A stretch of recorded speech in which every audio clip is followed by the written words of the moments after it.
Good afternoon and hello, everyone. My name is Angela Soper. I use she, her pronouns, and I am the Chief Learning Officer at the UC Berkeley campus. And more importantly for y'all today, I am your moderator for this fabulous session. So I have the pleasure of welcoming you all to this session called Leading with Trust, presented by the fabulous Jacqueline Wells. I am so thrilled to introduce a person who I can call a dear friend and a colleague and a thought partner and just a wonderful human being. Jacqueline is a trusted advisor, and she's been acting in that role for people all over the world for over 18 years. She's worked with many highly accomplished folks, including academics and entrepreneurs and scientists and corporate executives. She's helped them increase their self awareness, their confidence, their capabilities so they can take greater ownership and authority in the roles that they choose and to lead more fulfilling and more joyful lives. She's written extensively on self awareness, published 3 books, including The Fearless Factor at Work, and a novel, When the Crow Sings, and is the founder of 3 best in class online professional development programs.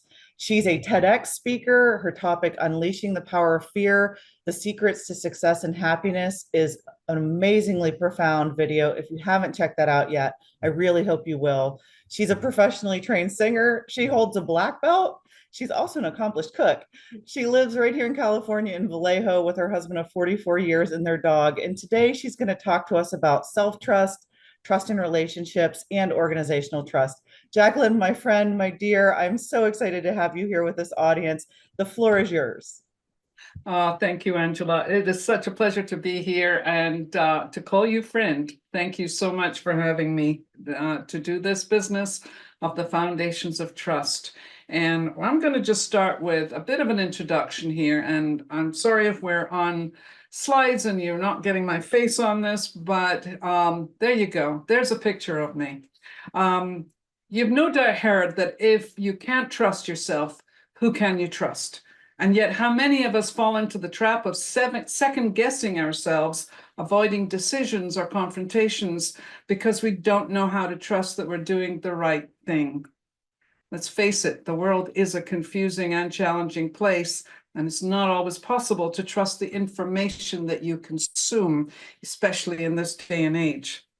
But let me ask you this question, because this is really at the root of it all.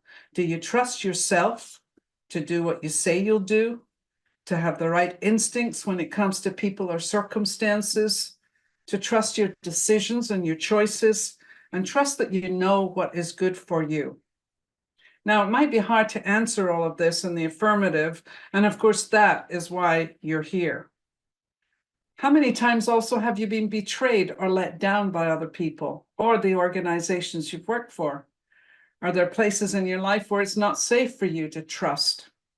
We've all been betrayed by people who are important to us. We put up barriers to guard against being emotionally hurt, and we wait for others to make the first move and hesitate to share something intimate. Much of this behavior is fear-based, and as Angela just mentioned, I have written extensively on this issue of fear and in my TED Talk also. But here's what's the root element of fear. Fear is our inability to trust that we can handle whatever comes our way. So how much does your fear play into the distrust you may feel about yourself or others? Because without trust, we live in an uncertain world, constantly looking for validation of all that we are and what we do. And in this world of global threats, corporate corruption, failure in leadership, broken relationships, and plain old office politics, the ability to establish trust is one of the key leadership skills needed to heal the world. And I'm not exaggerating on that statement. The world needs healing at this point. We build relationships with people we trust. We share our values with those whose behavior mirrors our own and with whom we can identify. And our quality of life is determined by the amount of trust we can place in our relationships, work projects, leadership, and co-workers.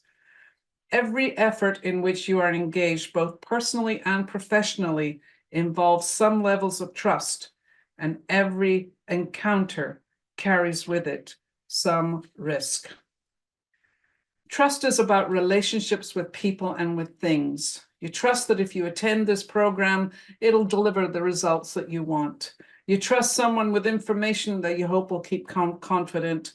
And courageous conversations cannot happen without trust. Try speaking with your boss about what's lacking in your department, or ask for a pay rise. If you don't trust, you won't ask, or you'll assume you won't get what you want. And you may not be willing to have that conversation because your fear is that it will jeopardize your job. You feel the lack of trust when your direct reports avoid responsibility, place blame, or ignore your attempts to move things forward. And of course, lack of trust kills progress because motives and direction are under suspicion. All of this and more is what we're going to be covering in this brief period of 1 hour. I have a whole 4-week program that I offer on trust, and you're going to get a little bit of a taste of what this is all about. So here's where we're going to go with this. You'll learn the fundamentals of building trust. You'll understand how thinking and behavior and actions contribute to these elements, and understand also trust killers that derail best intentions, and how ultimately it's about communication and how we build trust with that. So let me start with this right away. Think of a person that you trust and put it in the chat, one word that describes that person. And Angela, if you could tell me what's coming up. Seeing honest, authentic, reliable, competent, safe, loyal, consistent, loyal again, integrity, excellence, available, real, open, caring, an ally, someone who shows up for you, approachable, transparent, unwavering, dependable. All of these are absolutely essential to trust. And these are the things that we consciously or unconsciously look for in our relationships. So we're going to start here with the fundamentals of trust and what that involves. And as you can see here on this list of things, confidence instead of suspicion, vulnerability is a big one, believing in people. It's essential if you're going to survive and thrive, and it's fundamental to success and prosperity. And of course, as I said, being transparent and vulnerable is a big piece of the trust factor. Trust is a foundational aspect of human interactions. And as you can see, it encompasses everything. It's complex, it's uncertain, and it's risky, yet it forms the cornerstone of our connections. And by discerning trustworthiness, we foster relationships grounded in mutual confidence and respect. It's indispensable for credibility, goal achievement, timely decisions, and success. And consistent actions over time validate our trust, while its absence breeds suspicion, apprehension, and stress. So let's look at the benefits of building trust. Trust is a multiplier. High trust makes you better at everything that you do. And of course, low trust is the opposite. It's a diminisher. It dilutes and it divides. Gaining trust is an accelerator. And with high trust, you can do everything you need to do better and faster. Speed is the name of the game today. So if I ask you to do something for me and you are showing up and doing it competently and on time, it's going to speed things up. High trust is an energizer. And what that means is it creates fun and happiness, satisfaction, energy, and excitement for everything that you are doing, because it engages all of you and, of course, everyone involved. If we look at the elements of trust, we're looking at 4 clear areas: competence, integrity, dependability, and care of others.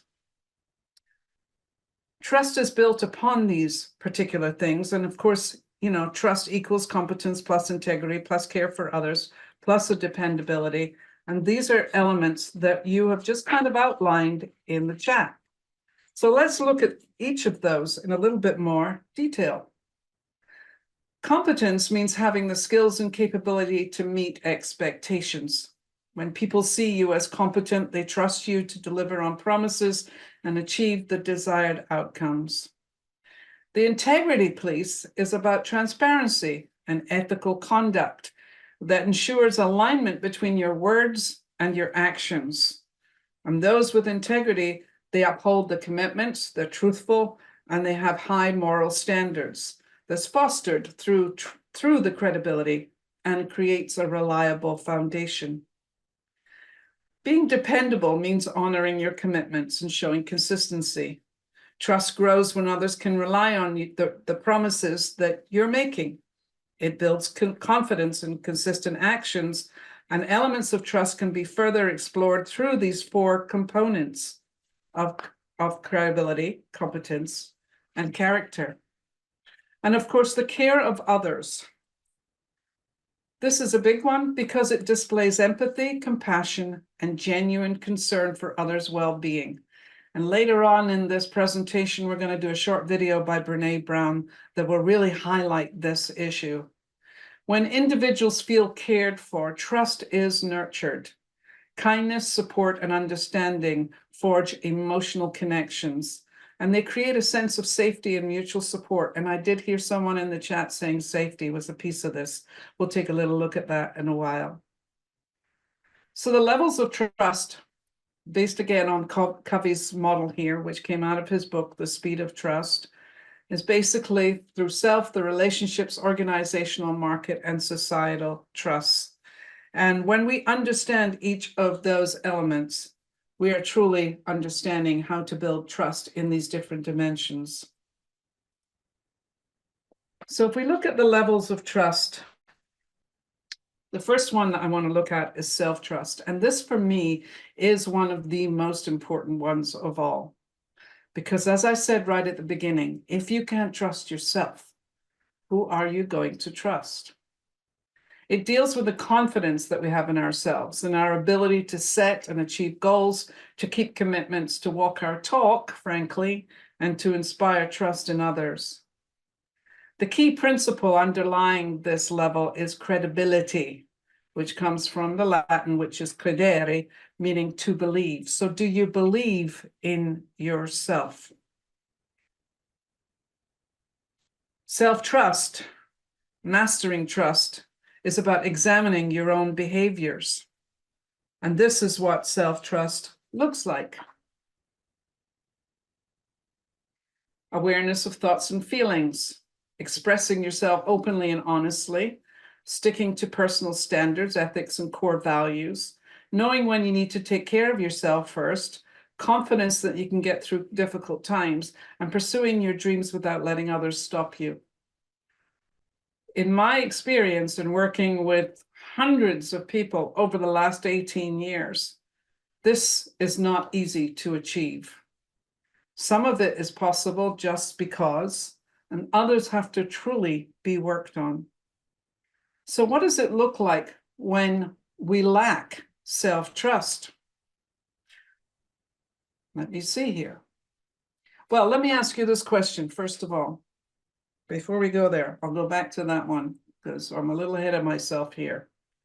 Lack of self-trust is basically feeling like you're not good enough. And that's primarily what fear is. I'm not good enough. Coming down hard on yourself when criticized, feeling guilty and ashamed, difficulty making decisions, and constantly asking others for guidance, checking in to see if you're okay. Being afraid of making the wrong choice or disappointing others, and following the advice of an authority, even when it's harmful to you. And of course, hiding your authentic self because you're overly self-conscious. So in the chat again, what level on a scale of 1 to 10 is your self-trust? Angela? Waiting for some folks to put in there where they think they are on a 1 to 10 scale. We got a 7-ish, 7.9, 7, 8, somebody around a 4, depending, maybe a 9 sometimes. 879, seeing lots of 879s, lots of eights coming through. 6 7, there's a 5. So looks like we're pretty much in the 5 to 9 range would be what I'm seeing, Jacqueline. Excellent. So always room for improvement. That's what I say. And that continues throughout the entire length of our lifetime, frankly. We're always in learning mode. So let's talk about the next level, which is relationship trust. And this is a big one because in the workplace or in your life in general, we got to be able to trust people. It's about how you establish and increase trust with others. It means being consistent and reliable, again, effective communication, mutual respect, and ability to generate strong bonds that foster collaboration and maintaining healthy and fulfilling relationships. In fostering open, trusting relationships with colleagues, empathy plays a crucial role. By listening attentively and responding with both factual understanding and emotional support, you deepen the trust. This mutual trust leads to reciprocal sharing of thoughts and feelings, enhancing connection. And as a leader, recognizing the importance of trust can greatly benefit your team. Trust fosters a sense of value and fulfillment among employees, motivating them to excel. And of course, building trust in relationships increases your productivity, your engagement, your confidence, and overall success within the workplace, but also within your personal relationships. So let's look at the 13 behaviors of high trust. So as you can see, again, I'm using Covey's model here because truly he was the expert on all of this and created this list of things. So when we think about the high trust, talking straight, being direct in your communication, respecting the other person, being transparent. You know something, you don't know something, tell them. When things go off the rails, make sure that you can correct it, accept responsibility. Mistakes are made by all of us. We all know how to correct them. Loyalty is a big one that comes out of high trust. When I can trust you, I'm much more loyal to you. And of course, delivering results and making things better. And here's another one, the confronting reality is a piece that many of us, we have our blinkers on, we see what we want to see, but knowing what is true, that becomes a big part of the conversation. Clarifying your expectations, practicing accountability, and listening. Now, here's a big one for you, active listening. You've probably all heard this at some point or another, but do you practice it? Many times we listen waiting for something to say in response to what we're hearing, but we're not really hearing what's being said. And of course, keeping commitments and extending trust. And in the work I've done with people in my programs, what I found is that many of those, or not many of them, but some of those are definitely missing in terms of how they're building trust. So, building relationships with empathy and vulnerability. Empathy part is easy, vulnerability not so much. Many of us see vulnerability as a weakness, but in fact it's a strength. And as a leader, especially if you're in leadership, when you exhibit your vulnerability, you have a lot more respect coming your way as a result of it. Understanding through shared experiences about telling stories. It's about being able to relate to the stories that are being told and finding a place to connect through that. Creating a safe space, and of course, active listening and presence. I do this with my groups, and it's a very powerful piece. All the stuff about the learning that's going on here, that's one aspect of it. But the shared experience is really where the magic happens, in my opinion. So being vulnerable again, think about where you're being vulnerable in your life and where you're creating safe spaces for people to connect. So let's go to the next one, and I'm going to give you this video to watch, which is fun. So a few minutes of this, enjoy.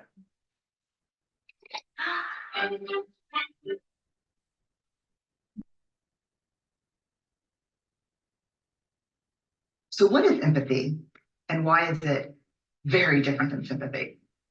Empathy fuels connection. Sympathy drives disconnection. Empathy, it's very interesting. Teresa Wiseman is a nursing scholar who studied professions, very diverse professions where empathy is relevant, and came up with 4 qualities of empathy. Perspective taking, the ability to take the perspective of another person or recognize their perspective as their truth. Staying out of judgment, not easy when you enjoy it as much as most of us do. Recognizing emotion in other people and then communicating that. Empathy is feeling with people. And to me, I always think of empathy as this kind of sacred space when someone's kind of in a deep hole and they shout out from the bottom and they say, I'm stuck, it's dark, I'm overwhelmed. And then we look and we say, hey, you climb down. I know what it's like down here, and you're not alone. Sympathy is, ooh, it's bad, no, you want a sandwich? Empathy is a choice, and it's a vulnerable choice, because in order to connect with you, I have to connect with something in myself that knows that feeling. Rarely, if ever, does an empathic response begin with at least. I had it, yeah. And we do it all the time, because you know what? Someone just shared something with us that's incredibly painful, and we're trying to silver lining it. I don't think that's a verb, but I'm using it as one. We're trying to put the silver lining around it. So I had a miscarriage. Oh, at least you know you can get pregnant. I think my marriage is falling apart. At least you have a marriage. John's getting kicked out of school. At least Sarah is an A student. But one of the things we do sometimes in the face of very difficult conversations is we try to make things better. If I share something with you that's very difficult, I'd rather you say, I don't even know what to say right now. I'm just so glad you told me. Because the truth is, rarely can a response make something better. What makes something better is connection.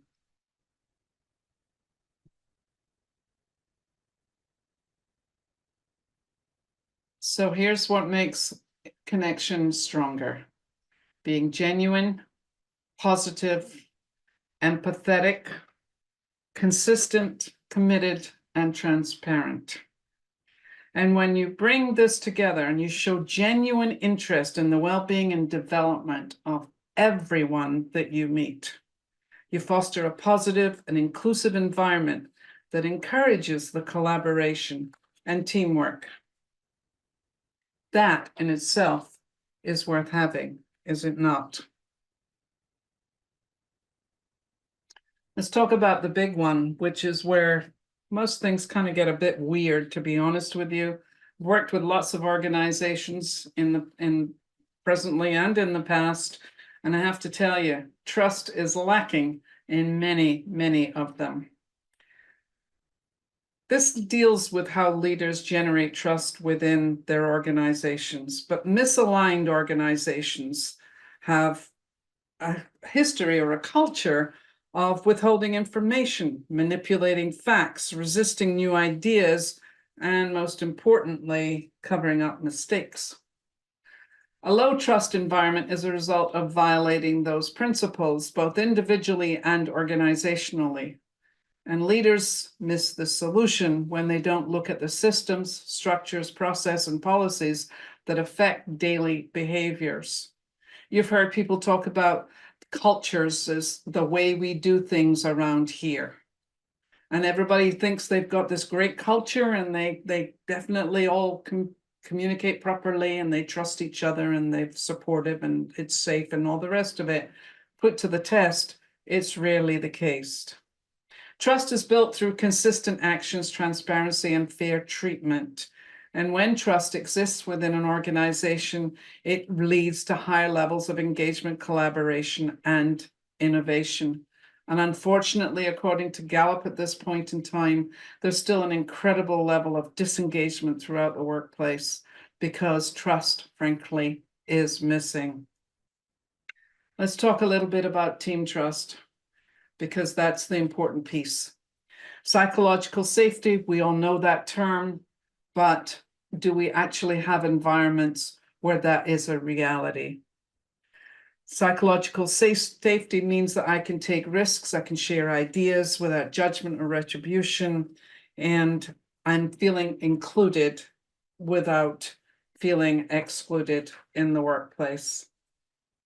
Collaboration and synergy, of course, is about being able to share ideas, offer help, collaborate with our collective strengths to achieve common goals. It also means interdependence, brainstorming, and of course, recognition, which again is frequently not as often as we would like. Mutual support and reliability is a big one.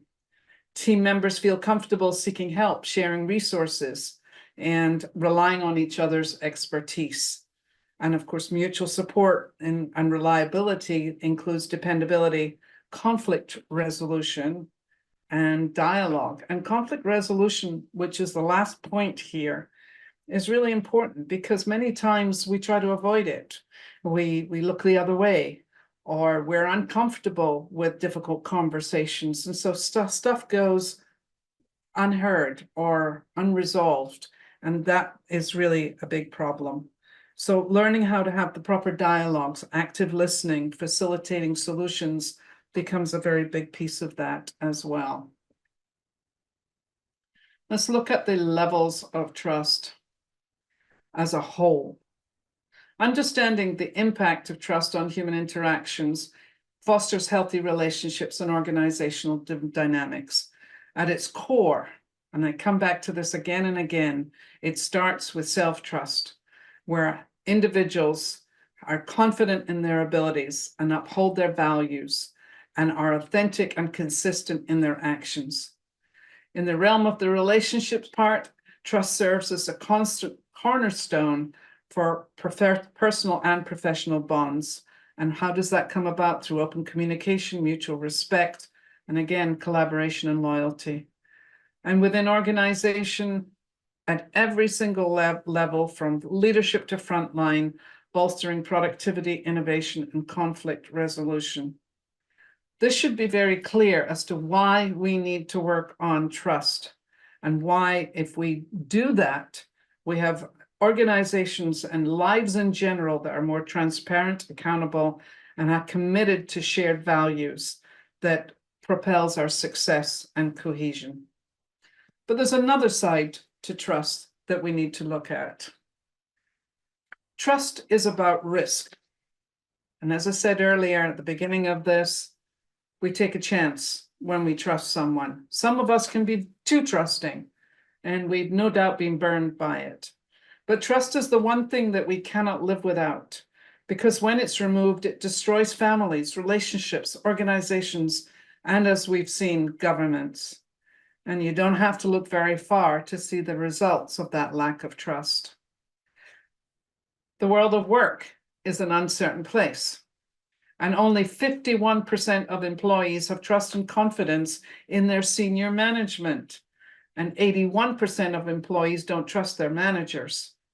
This is information from Gallup, who's constantly analyzing these particular numbers, and McKinsey also is another player in this piece.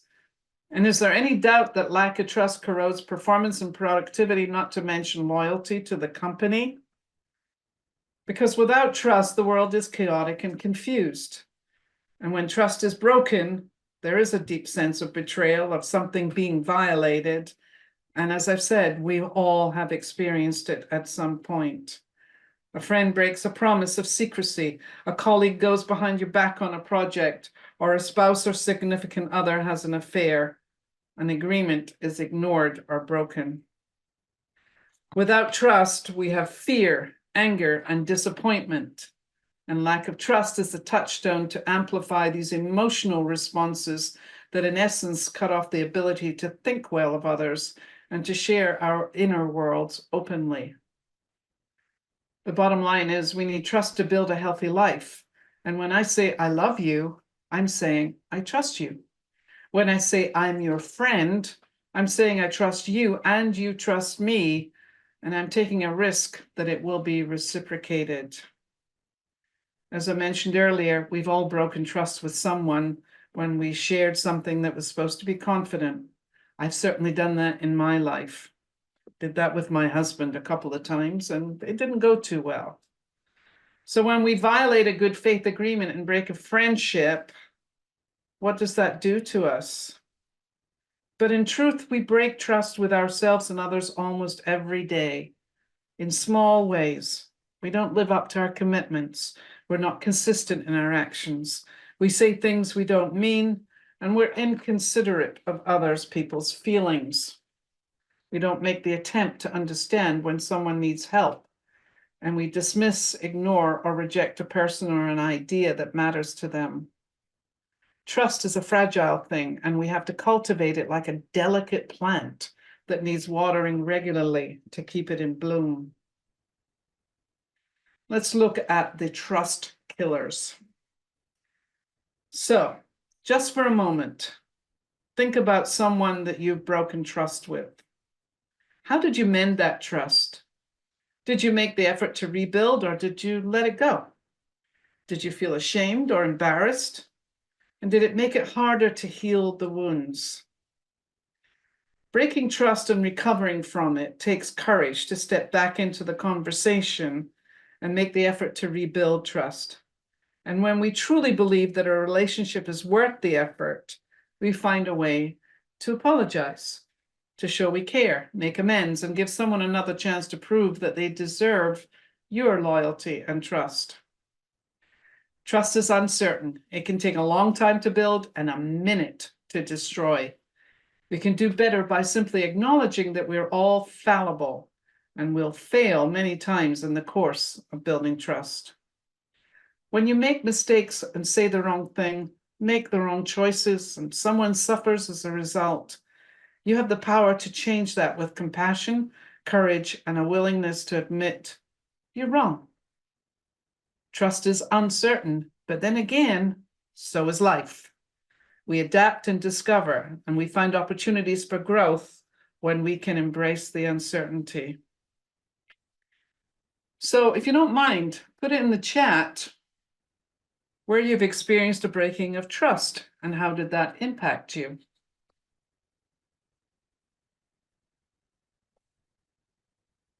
I'll leave that to you, Angela. Things are starting to come in. Somebody's mentioning about catching their supervisor in a number of lies. So mistruths coming back. Some marriage challenges, being cheated on.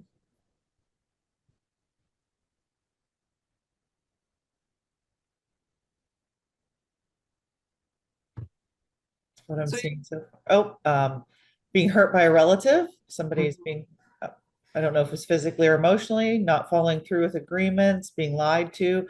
Gossip. Gossip just came up, which is a big one. I think that can be something that people do and unintentionally realize how painful that can be. Family members taking money from someone. Yeah. So all of these things are painful. All of these things are challenging to us to remedy, to heal whatever's gone on. And no doubt there are some instances where you don't want to. It's like they broke it and it's broken forever. I am not going back there. And the truth of the matter is that trust does get broken, and we do break it in our own ways, one way or another. And so dealing with the healing of it becomes a very important piece. Forgiveness, that's really bottom line on this one. Mostly forgive yourself, because I think that's the most important piece. It's when you can forgive yourself for the transgressions of your life. But it is a piece that we all need to consider. Let's look at something else here. So I've already addressed that one with you. Let's go in here. Counterfeit zone. This was interesting to me when I first started studying trust, because I didn't actually think about it as counterfeit. But as you can see from these three examples here, and you've all experienced it to some degree, I know I have, you're speaking to somebody about something and they readily agree to the request you make, and then they go break it. They constantly say what you want to hear, offering praise and assurances, and it's like talking out the side of your mouth. They avoid any disagreement or challenge to your ideas because they hate confrontations. So the counterfeit pieces are, here's an example. Imagine yourself interacting with a colleague who exhibits some superficially positive behaviors. And as I said, there they are. And while this looks like it might be easier, it lacks the substance for genuine trust to actually happen. So let's look at how it erodes the trust. Broken promises. When all of those yes, yes, yeses are turned into unfulfilled commitments, disappointment sets in. How many times have we been told, yeah, I'll take care of that, and nothing happens? Lack of credibility. If someone always agrees but never offers constructive criticism, they may not be very dependable. And authenticity, of course, a constant stream of positivity can feel disingenuous, making it difficult to know if the person's true in their intentions or not. So if we look at it in action, I'm not going to read through this, but I want you to read it because I know that you have all experienced this in one way or another. And these are the counterfeit behaviors and what actually breaks down trust. And they are harmful. There's no question about it. How can you rely on anybody if this is what you're having to deal with? So within an organization, here are some of the things that happen. Communication breakdowns. Communication is one of the biggest issues in most workplaces, to be perfectly honest. They're unclear, they're not specific, people don't listen properly, feedback is given, but not very positively. Micromanagement, lack of empowerment, get out of my way, I'll do it myself, or I'm going to tell you exactly how to do it again and again. Unhealthy competition and blame games, that's when you're comparing yourself to others all the time, and you want to push the responsibility onto somebody else. Unethical behavior and lack of integrity, I think we heard a little bit about that in terms of breaking trust. And this results in high turnover and low morale. Is it any wonder that people are disengaged? Not surprising. So, where are we going now? Communication. This is a big one. And as I said earlier, if we can communicate more effectively, we can take care of these counterfeit behaviors. Communicate relentlessly. What does that mean? All of your information, thoughts, and idea, try to be clear on them and frequent. It's not enough just to send one email and hope that somebody got it. You can send another email, and it's not micromanaging to say, I'm just checking in to make sure that we're all good with this and we can continue on. Simplify and be direct. You don't have to couch things in fancy language. Just get it down to the basics and keep it straight, open, and transparent in order for you to be clear on what's needed. Look at listening and encourage input. Now, I would like to say most people are lousy listeners. They're listening for what they want to say next. They're not listening for what's actually being said, and they're not actually making the effort to lean in, be present. Listen with silence. Encourage the other person to offer their ideas and solutions before you give yours. And that comes down to doing 80% of the listening and 20% of the talking. Illustrate through stories is what I mentioned earlier about sharing stories. When you give a good people remember the stories. It captures hearts and minds, and it serves as a reminder of the vision that you're trying to share. And of course, when you have a good story, people are happy to repeat that story, as long as it's a true story and it's nothing to do with BS that you might be making up on the spot. It impacts everything, your strategies, your projects, everything. Stories are a critical piece of this. And of course, actions. If people hear one thing and see another, your credibility is shot. So people need to trust you through your behavior and actions, which you communicate through the information that you're sharing. So be clear on the messages you send when you aren't speaking a word, and that speaks to the nonverbal communication, which I could do a whole thing on here, but I'm not going to do that. So let's take that into consideration as you go forward. Authenticity. What is that? Well, here we go. Lead by example. Be clear on your expectations. Let me go back there again. There we go. Be ethical in your choices and be responsible. Take responsibility. Open communication. I just mentioned that. Active listening. Feedback. Feedback is not about what you did wrong. It's what we can do better. Empower and delegate so that you can celebrate and support with each other. Build rapport through positivity, through genuine communication. And to the point that Brene Brown mentioned in her video there, empathy. We're all capable of it, some of us more than others. This is all speaking to your emotional intelligence. And of course, demonstrate consistency through your actions, through your commitment, and again, through your transparency. So I've given you a lot to think about in this presentation, and I'm not sure where we are time-wise. Angela, where are we? Oh, we still have plenty of time here. Yeah, you got 15 minutes or more. Yeah. I was a little concerned that I had way too much information for you. So we seem to have gone through that a lot faster, but here's what I want you to think about in the interim. I want questions at the end of it, and I'm going to stop shares and I'm going to be visible to you. I want you to engage with me for the time that we have left. It's the best way of learning, in my opinion. So let's talk about what we've all learned at this point in time and where you're going away. First of all, what is your biggest takeaway from this workshop? So before I do that, though, let's talk about what you've just learned. Trust enables effective collaboration. It enhances engagement and contributes to your personal and organizational success.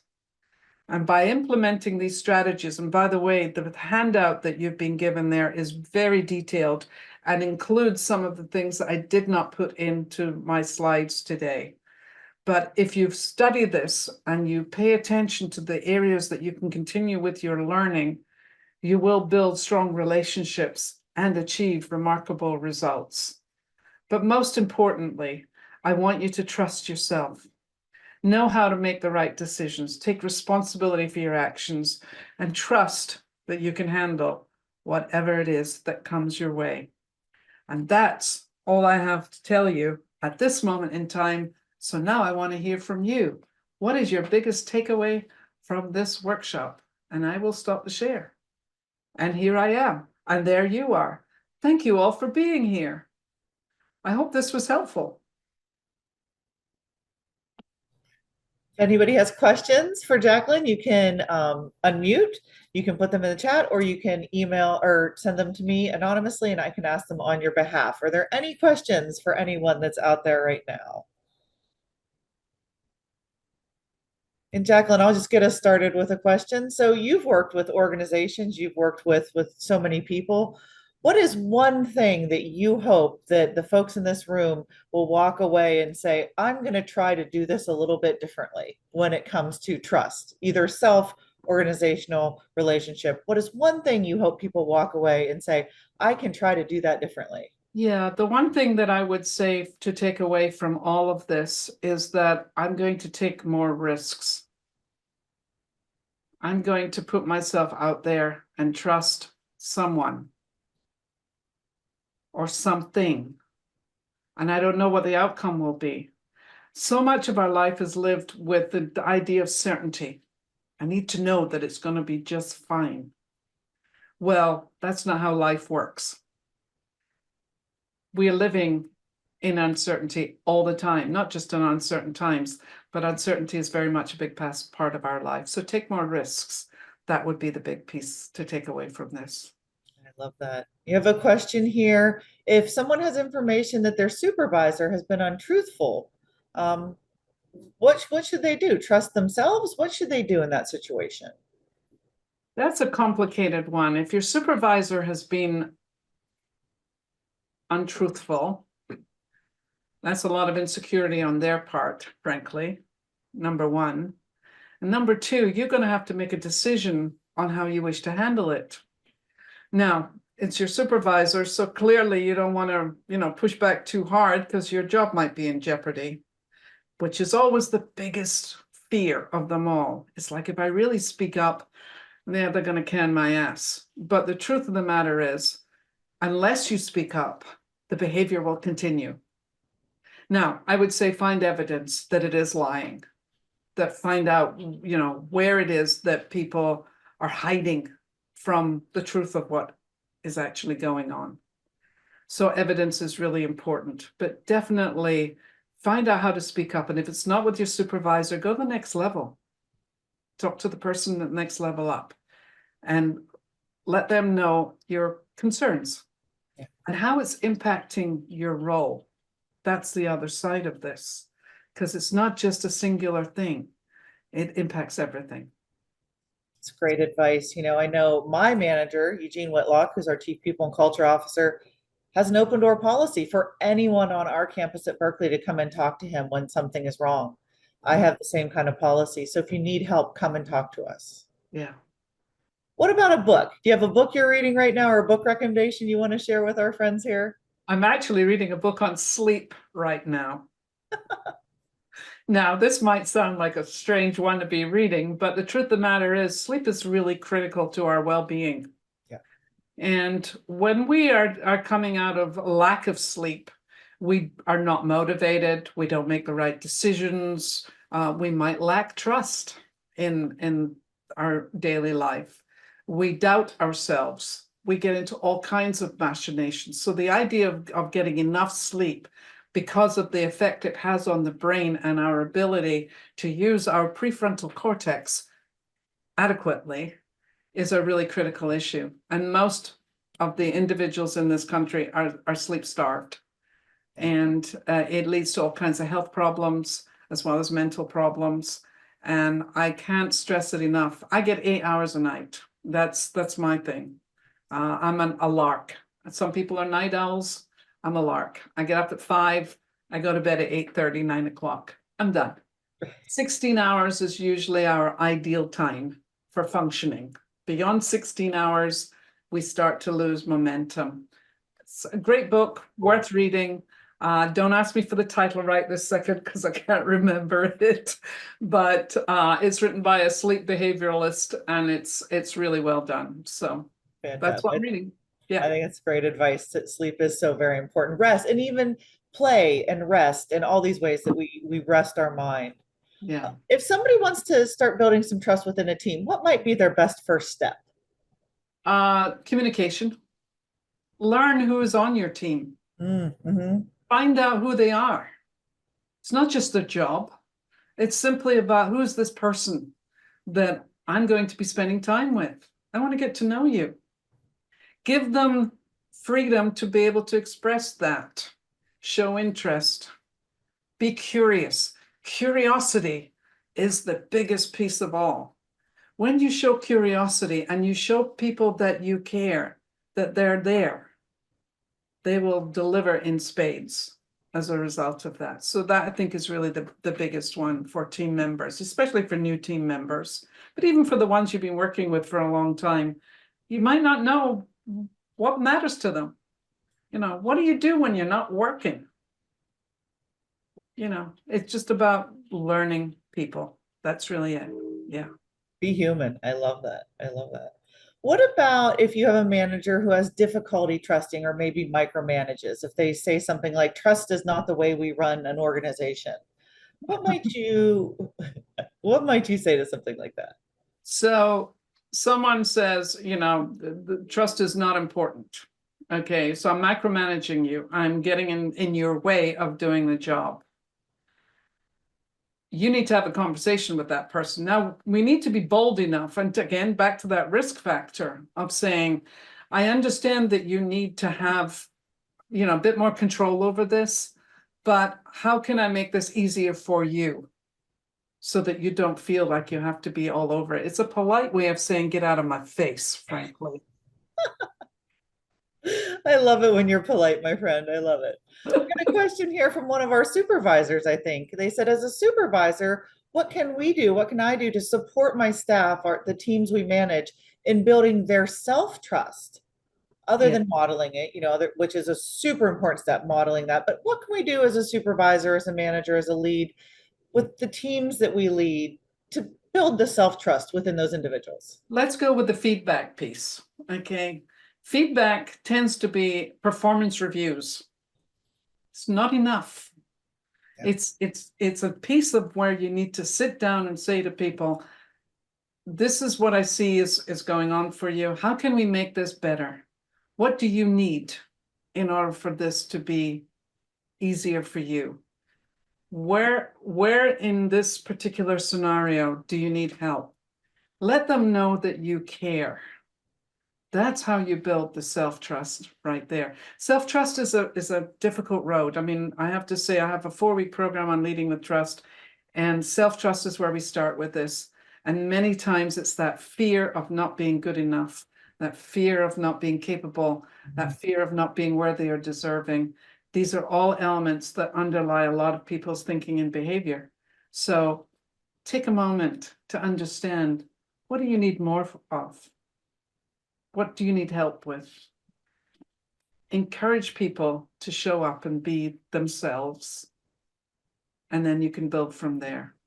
I love that. Here at the UC, we have a tool called UC Experience Conversations, and they're not a performance evaluation. They're just a list of questions that you can work with your manager to say, I want to talk about these 2 questions. Why don't you pick 2 questions you want to talk about? Let's have a conversation. In our one-on-ones, I think we get so mired into the stuff and the tasks, and we do the what and the how conversations. We don't do the why conversations. And I think just having some more time for those conversations is really powerful advice. I love that. Yeah, lovely. So in the few minutes that we have left, I'm seeing here, how does lack of self-confidence affect our ability to trust ourselves? Greatly. Lack of confidence definitely gets right in the way. And I will share with you a little bit of my own personal story.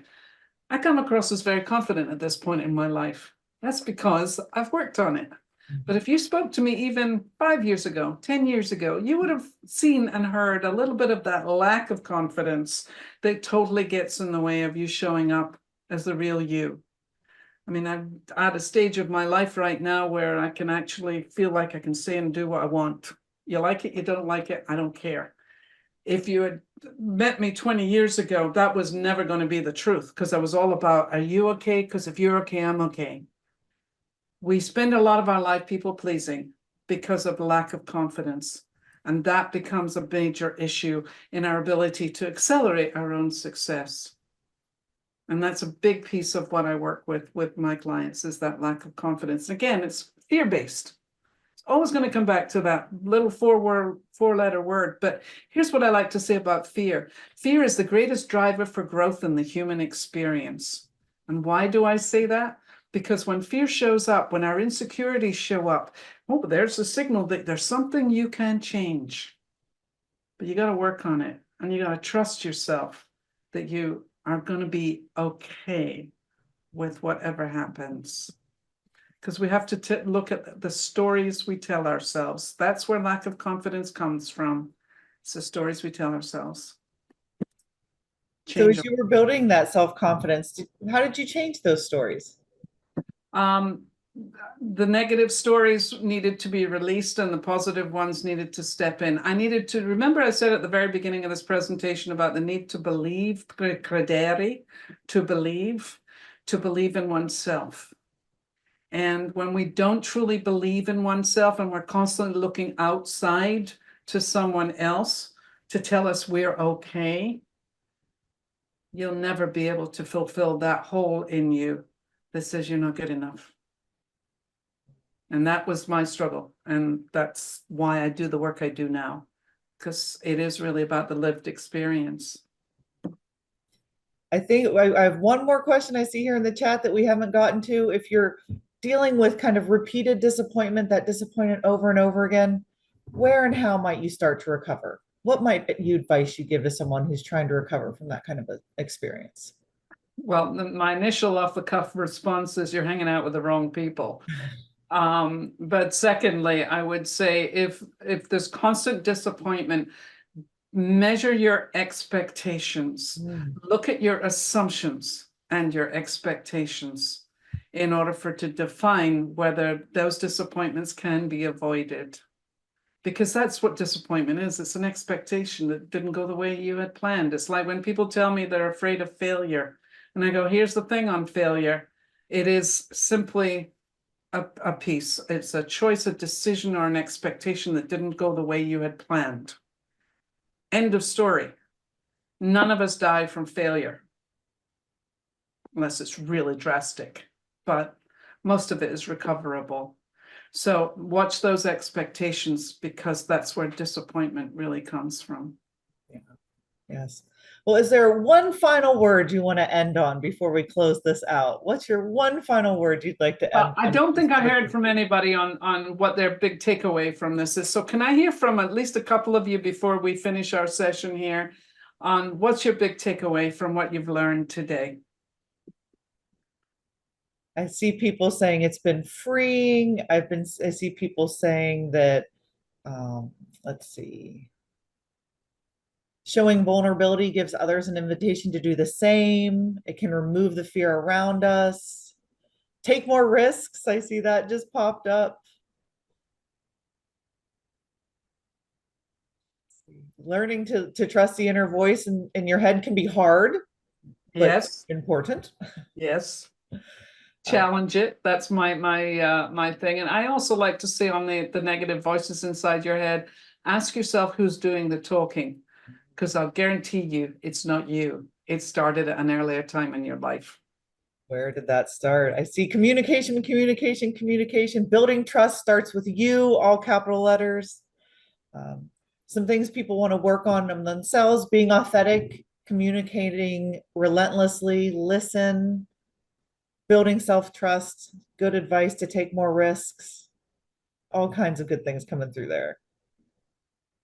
Well, this has been absolutely wonderful. I really do hope that I've given you something to think about, and that it will help you to build greater trust in your lives and in the places where you're going to be working and with the people you're working with, because ultimately it is everything, and it makes your life better. What can I say?